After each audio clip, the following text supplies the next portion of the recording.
When I started as a biotech, and because I wasn't in fire, we still had to have a chainsaw training course.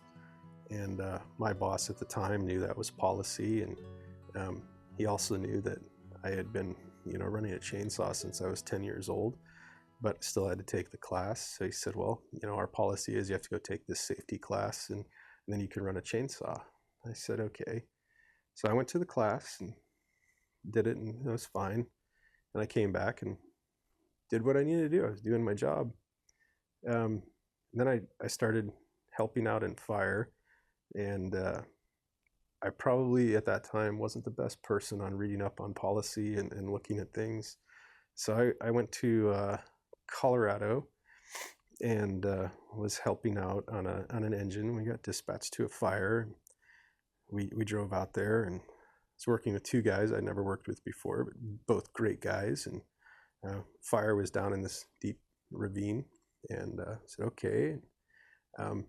Happened to be that the FMO had come out that way just to see what was going on, and we had a discussion, and he was going to stay up top and be a lookout for us as we walked in, and that makes sense. And so I just kind of followed their lead, and we hiked down to the bottom, and it ended up being a big ponderosa pine. Oh boy, I don't know, probably 24 inches or 30 inches at the time.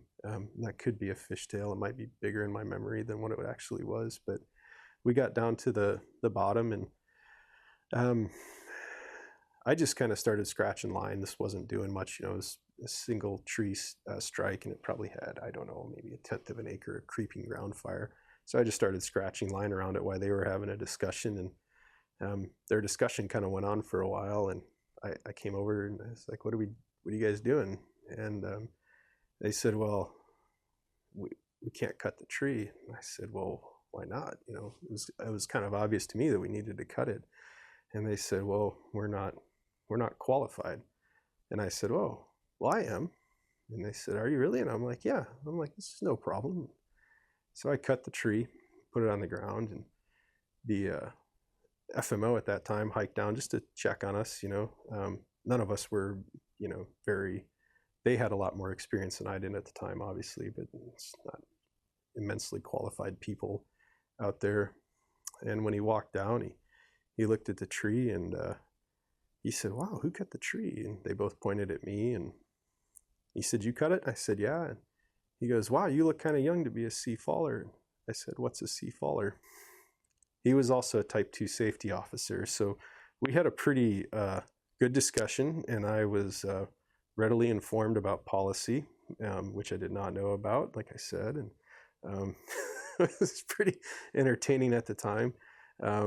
I really apologized. I felt really, really stupid, but he did say that my stump looked pretty good. So he did call my supervisor, and we had a long discussion, and I learned a lesson, and I immediately returned and read up on S212, which was the class I had taken but didn't know at the time, really, and went forward and got qualified.